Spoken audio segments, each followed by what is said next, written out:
Maya Reynolds was rejected the moment she set foot on the grounds of the Skyward Aviation Academy, branded a charity case, humiliated by privileged students, and thrown out for daring to approach a flight simulator.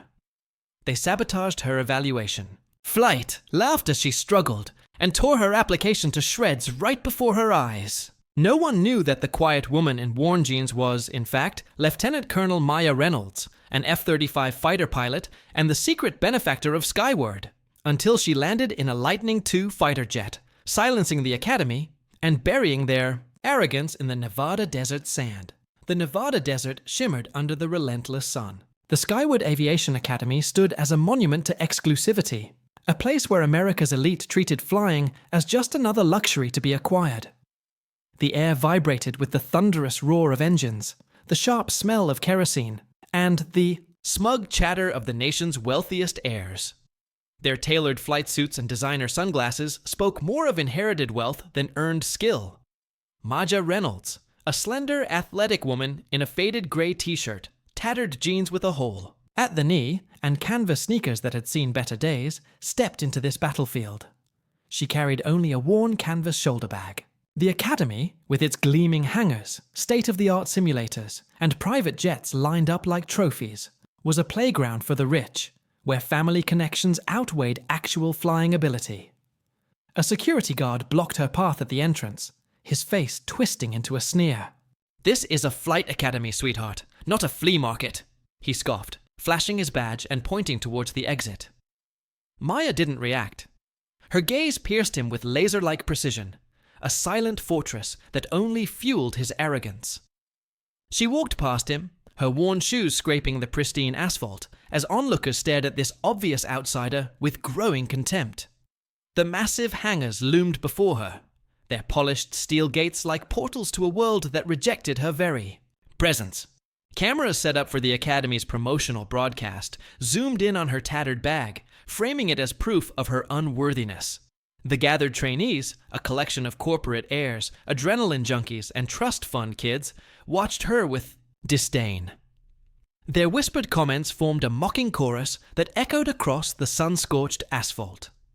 Maya's steady, unflinching stride led her to the simulator hangar, but her unassuming appearance rendered her invisible to Skyward's elite.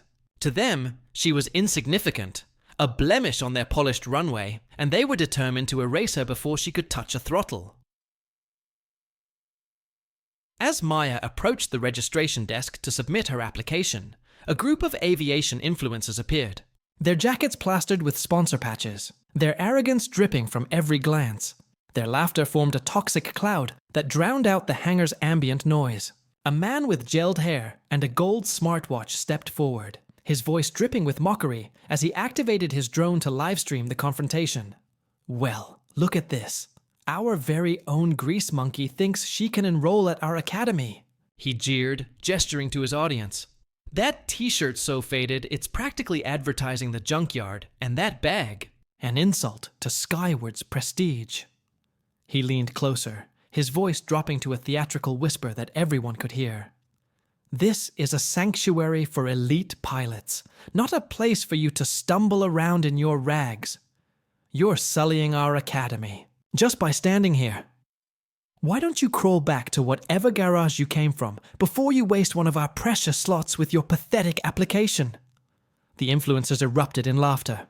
Some tossed energy drink cans at her feet, their taunts raining down like a hailstorm in the hangar. A female executive in a leather flight cap smirked, her every nod fueling their cruelty, as the cameras zoomed in on Maya's frayed jeans, framed as evidence of her inadequacy. Maya handed her application to the clerk, her posture rigid, her face expressionless. Her silence was a shield against their venom, but the weight of their mockery pressed on her like a physical force. Onlookers seethed with anger at the staged public humiliation, rooted in her appearance and presumed social background. The registration desk, meant to welcome aspiring pilots, became a stage for her degradation. Every word struck like a targeted blow, amplified by the livestream reaching thousands. While waiting for her simulator briefing, Maya stood by a board of flight logs, surrounded by a group of private jet owners whose tailored flight suits bore family crests. Their laughter was a barbed wire fence, stifling the hangar's usual hum. A tall jet owner with a diamond-studded lapel pin stepped forward, his voice a mocking roar that echoed over the clatter of tools. "What's this? A street rat who thinks she can read our logs?" he sneered, waving his monogrammed flight book like a scepter. "Those jeans are so torn they're screaming poverty, and that t-shirt, an insult to Skyward's legacy." He gestured dramatically across the hangar. "This is a proving ground for Titans. We rule the skies. This isn't a place for you to gawk with your sad little bag. Your very breath desecrates our academy. Why don't you slink back to whatever hovel you call home before you ruin our briefing with your clueless stare?" The jet owners roared, with laughter. Some tossed paper logs at her feet, their taunts an unrelenting barrage echoing through the hangar. A tech mogul in a silk scarf grinned, his nod fueling their cruelty as cameras panned to Maya's worn sneakers, framed as proof of her unworthiness. Maya studied the logboard, her posture unyielding, her face impassive. Her silence was a fortress, against their scorn, but the weight of their contempt pressed like a physical force. Onlookers' anger surged at this coordinated public assault on her preparation and dignity. The logboard, meant for training, became another stage for her humiliation, each word a dagger to her spirit, live-streamed to the Academy's followers. The mockery escalated in the simulator hangar, where America's richest heirs and elites had gathered. Their laughter cut through the air like afterburners when they spotted Maya's faded clothing. A chorus of jeers erupted, led by Victoria Blackwell, the daughter of Skyward's chairman. Her tailored flight suit and diamond-studded aviators stood in stark contrast to Maya's threadbare shirt. "You want to be a pilot?" Victoria scoffed, strutting forward with her entourage. Her voice was a venomous sing-song that silenced the hangar's noise. "Sweetie, a car key would be a challenge for you, let alone a jet engine. That bag's so ratty it's begging for a flea market, and those jeans, an insult to this airfield." She played to her audience. "This is Skyward. We own the skies. This isn't a place for you to play. Pretend with your thrift store dreams. Honestly, it's almost pitiful. You really thought you could keep up with us? Why don't you crawl back to wherever you came from before you embarrass yourself further?" The trainees cheered, a storm humiliating Maya before the instructor's eyes. Some snapped photos for their social media, the hashtag #YouWereSkywardReject, trending within minutes. Victoria's smirk was a guillotine as she poured a full water bottle over Maya's sneakers, the liquid pooling at her feet. "Consider it a favor," she sneered. "Maybe your cheap shoes will look better now." Onlookers. Rage boiled over at this brazen public attack, but Maya stood motionless, her soaked bag dripping, her face an impenetrable mask. Her silence was louder than their mockery. The hangar, meant as a training hub for elite pilots, became a coliseum of her degradation, each laugh a targeted strike against her will, broadcast live on the Academy's promotional channel. The head, instructor, Captain James Harrington, delivered the final blow. His voice, a grating bark, echoed through the hangar as he approached Maya, his cap tilted with disdain. "Ma'am, did you get lost on your way to the kitchen?" he sneered, his eyes raking over her soaked sneakers. "Do us a favor, keep your dishwater hands off my simulators. That t-shirt's so worn it's screaming maid, and that bag, an insult to this academy." With theatrical disgust, he gestured to the hangar. "This is Skyward. We train. Legends, not nobodies who think they can stroll in and fly. You're lucky we even let you through the gate. Go back to scrubbing floors before you waste more of our precious time." The trainees erupted in laughter, a wave of scorn. Some tossed paper manuals at her feet, their jeers a storm humiliating her before the entire staff. Harrington's smirk was a blade, his words lashing her ambitions. Cameras captured her soaked shoes, hashtags like "What's a kitchen pilot" and Taurog Skyward Reject trending. Maya's bag hung at her side, her face expressionless, her silence a coiled spring as onlookers' fury grew over the ruthless public expulsion aimed at erasing her from the airfield. During a pre-training safety briefing, Maya stood among the Trainees listening to emergency protocols. A group of military academy cadets, their polished boots and badge-covered jackets exuding disciplined arrogance, surrounded her. Their laughter was a toxic net, silencing the hangar's hum. A broad-shouldered cadet with a gold watch stepped forward, his voice a mocking roar that drowned out the instructor's words. "What's this? A drifter who thinks she can learn our protocols?" he jeered, waving his flight manual like a flag. "That t-shirt so ragged it's screaming homeless. And those jeans? An insult to Skyward's honor!" He played to his audience. "This is a program for warriors. We conquer the skies. This isn't a place for you to loiter with your pathetic bag. Your presence alone taints our briefing. Why don't you slink back to whatever shack you call home before you ruin our training with your ignorance?" The cadets roared with laughter. Some tossed paper protocols at her feet, their taunts an unrelenting salvo echoing through the hangar. An arms contractor in a tailored suit grinned, his nod fueling their cruelty as cameras zoomed in on Maya's unstyled hair, framed as proof of her inadequacy. Maya listened to the briefing, her posture rigid, her face impassive. Her silence was a shield against their venom, but the weight of their contempt pressed like physical violence. Onlookers' outrage surged at this coordinated attack on her participation and worth. The briefing, meant for safety, became another stage for her humiliation, each word a dagger to her heart, live-streamed to the Academy's audience. The mockery peaked during a staged test flight designed to destroy her. A trainee shoved Maya into a simulator pod, their laughter a venomous chorus as they secretly tampered with the settings. Desert storm turbulence at maximum, delayed inputs, and glitched sensors, all rigged for disaster. Victoria, orchestrating. The sabotage leaned against the pod, her voice dripping with scorn. "Let's see how our charity pilot handles a real jet," she sneered, her sunglasses glinting. "Bet she crashes before she even takes off." Maya gripped the controls, muting the audio feed as manipulated radar displays flashed. She fought the system, screens warning of an imminent crash. She plummeted into a pixelated cactus, the simulator, screeching failure right on cue. The hangar erupted in laughter. One trainee shouted, "Did she just crash into the desert?" Another mocked, "Get Academy security to drag her where she belongs." Harrington ripped her application from the clipboard, tore it to pieces, and tossed it into the trash, his voice thundering, "You're done here." After the simulator sabotage, as Maya gathered her things to leave the hangar, a group of Aviation journalists blocked the exit. Their press badges and designer notebooks radiated intellectual superiority. Their laughter, a toxic chorus, silenced the hangar's background noise. A journalist with dyed hair and a silver fountain pen stepped forward, his voice a mocking smile that rose above the departing trainees' clatter. "What's this? A washed-up doll who thinks she can leave our airfield with dignity," he sneered, waving his notebook like a scepter. "Those sneakers are so worn they're screaming failure, and that bag, an insult to Skyward's legacy." He played to his colleagues.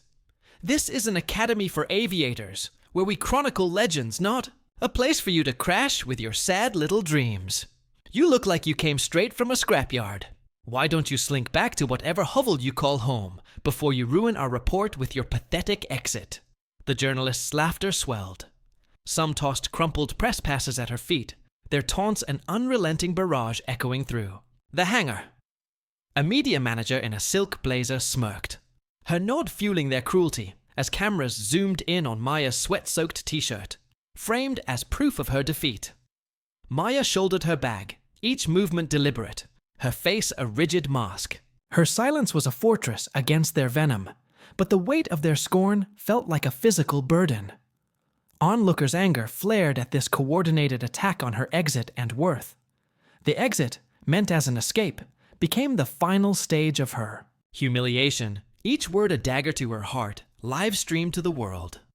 The next day, Skyward buzzed with excitement for an upcoming VIP demonstration. Media crews swarmed the airfield as champagne-sipping corporate executives, socialites, and aviation magnates polished their egos beside their private jets. Their tailored suits and glittering diamond earrings sparkled in the Nevada sun. The runway shimmered with heat, the air heavy with wealth and exclusivity. The crowd was oblivious to the storm brewing. Suddenly, a blip appeared on the radar, unscheduled, uninvited. A silver streak tore through the sky, a sonic boom shattering the morning calm. An F-35 Lightning II, sleek and deadly, roared over the airfield, its afterburners slicing through the arrogance in the air. 3 precise maneuvers ripped the sky apart, dust clouds engulfing the crowd's stunned gasps. The jet landed with surgical precision, its tires kissing the runway like a whisper. The canopy hissed open, revealing Maya Reynolds. Her flight suit gleamed, her oxygen mask dangling at her neck, her expression colder than the jet's titanium hull. A Black Hawk helicopter landed nearby, and General Richardson stepped out, his presence a thunderclap. His voice boomed over the silenced airfield. "Ladies and gentlemen, meet Lieutenant Colonel Maya Reynolds, record holder for an 18-hour non-stop combat flight in an F-35, former commander of the Shadow Falcon Squadron, and the anonymous benefactor, funding the Skyward Foundation." The crowd held its breath. Champagne glasses slipped from fingers. Cameras zoomed in on Maya's unyielding gaze. Onlookers' hearts pounded with awe at the revelation of her true identity. As the F-35's engines fell silent, Maya's silhouette emerged from the cockpit, her flight suit a gleaming testament to her authority. The airfield, now hallowed ground, birthed her legend. A retired Air Force general, his medals adorning countless ceremonies, stepped from the VIP crowd. His voice, a powerful declaration, silenced the airfield's hum. "Colonel Reynolds," he said, sweeping away the last remnants of the trainees' scorn. His endorsement of Maya's Academy cadets sealed. Her adversaries' humiliation, their legacy reduced to a footnote. Onlookers' hearts swelled with pride at her rise. Maya stepped from the cockpit, her steps ringing precisely across the asphalt, a quiet signal of power. She passed the trembling executives and Victoria Blackwell, whose diamond sunglasses now looked ridiculous, her entourage crumbling to dust. Maya paused at the trash bin, where her torn application had been discarded. She picked up the crumpled water bottle Victoria had poured over her shoes and, with a precise toss, sent it into the trash. "Trash belongs with trash," she said softly, her voice cutting like a blade. Victoria's face collapsed, her empire crumbling under the weight of her shame. To Captain Harrington, Maya turned, her gaze icy as the desert night. "You teach people to fly, yet forget. Fly too low, and you live with the vermin," she said. Her words a verdict that shattered his authority.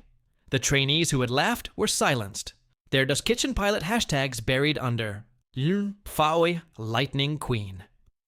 Their influence was erased, as the airfield still trembled from her landing, a prominent aviation engineer stepped from the Black Hawk, her voice a clear judgment silencing the crowd. "Maya Reynolds, your mastery of the F-35 is a masterpiece of precision, a model for future generations of aviation engineering," she declared, her gaze on Maya's flight suit, now a symbol of dominance. "Lockheed Martin will establish a research wing in your name for advanced fighter jet technology." Cameras captured Maya's calm expression, her canvas bag now a monument to her success, her landing an unstoppable blow against the contempt that sought to erase her. Onlookers cheered, their anger over the sabotage turning to admiration at the engineer's pledge. Each word cut into the egos of her adversaries. Captain Harrington, his cap trembling, stood paralyzed, his authority destroyed, his kitchen pilot tags overshadowed by Skyward Reborn. The press hailed Maya as the silent victor, her skills a radiant counter to their earlier cruelty. The elite, once smug, were now silent, their accessories relics of failure, their influence erased by Maya's brilliance. The hangars framed her. Triumph. Each research wing a monument to her dignity. The engineer promised collaboration with Maya's Academy, another seal of humiliation for her adversaries, their legacy reduced to ash. Onlookers swelled with pride at Maya's coronation. Before the press, Maya produced a stack of documents, her voice steady. Effective immediately, I am taking an 80% stake in the Skyward Aviation Academy. Lesson 1 under my command: learn when to bow your head. The termination was signed on the runway. Victoria was sacked immediately, her father's influence powerless against Maya's decision. A renowned aviation historian stepped onto the airfield, his voice silencing the runway. Maya Reynolds, your F-35 landing is part of aviation history. A beacon for all who conquer the skies, he said, gazing at her oxygen mask, now a symbol of her victory. The Smithsonian Museum will dedicate a permanent exhibit to your achievement. Cameras captured Maya's resolute gaze, her landing a definitive response to the sabotage. Onlookers were moved, their anger turning to admiration. Those who mocked her stood shamed, their old hashtags buried under "Low Lightning Queen." The press dubbed Maya the Silent Ace, her skills outshining every betrayal. The air was thick with her triumph and her adversary's defeat. Cadets who had mocked her were silenced, the runway a symbol of her success. Historians announced a book on Maya's story, and onlookers' pride grew. A senior aviation safety official stepped forward, speaking with respect. Maya Reynolds, your precision in the F-35 is a model for flight safety. We will establish an award in your name. Cameras captured Maya's calm expression, her bag, a badge of victory, her landing a strike against the mockery. Onlookers honored her, each word from the official wounding her critics' pride. Private jet owners who had lorded over her fell silent, their fashion and hashtags meaningless, replaced by No Skyward Reborn. The press continued to celebrate Maya, her skills outshining every injustice. The air was heavy with emotion, those who mocked her silenced. The FAA announced it would integrate Maya's methods into global standards, her adversaries utterly defeated. Skyward was transformed. Maya bought the academy and turned it into a free elite flight school for disadvantaged youth, based on merit, not lineage. The mockers were excluded, their applications cancelled, their online accounts flooded with criticism, their old hashtags replaced by the Bastich. Skyward Reborn dominating the networks. Victoria's expulsion became a national scandal, her family's influence meaningless. Every aviator sunglass was a relic of her past. Harrington's career was over, his name erased from aviation, his flight cap forgotten. The press revealed Maya's story. A seasoned fighter pilot with covert missions and battle. Scars, who had hidden her identity to honor unsung heroes. They called her the Lightning Queen. Her t-shirt and jeans became symbols of her power. Other militaries invited her to partnerships, but she declined, her silence as potent as her landing. As Maya left the airfield, pilots, fans, and media gathered, under Nevada's starry sky, admiring her. A famous test pilot stepped forward, declaring, Maya Reynolds, your F-35 flights inspire everyone who dreams of flying. He announced the Experimental Aircraft Association's highest award would be named in her honor for courage. Cameras followed Maya, her sketchbook a testament to her victory, her landing legendary. Onlookers were thrilled, their anger over the injustice transformed into respect. Journalists who ignored her watched the Lightning Queen dominate everywhere. The media now called her the silent heroine, her skills brighter than any betrayal. The air was thick with pride in her success. Influencers and the powerful were silenced, their influence broken. The airfield now belonged to the determined. Maya sacked academy-trained pilots with precision, her instructors chosen for merit and deep respect for her. The jets, once toys of the rich, now served true talent. Media reported on every success, proof of Maya's vision. The powerful who mocked her were excluded, their invitations revoked. Influencers who filmed her downfall were blocked, their reach destroyed. Maya's final words to the world were, I didn't come to belong. I came to clean house. Sometimes you start with the trash. The press hailed her as a legend. Her F-35 landing a symbol of justice. Her academy reshaped aviation, and onlookers turned their anger into admiration. Nevada, once a place of privilege, was now her domain. Maya Reynolds didn't come for applause, but to reclaim what was stolen from her and others. the sky, respect, and dignity. The next time someone mocks an unassuming woman in old jeans, they should look to the sky. She might just land in an F-35 if might. You enjoyed this story? Subscribe to our channel and join our community. Where are you watching from? Let us know in the comments.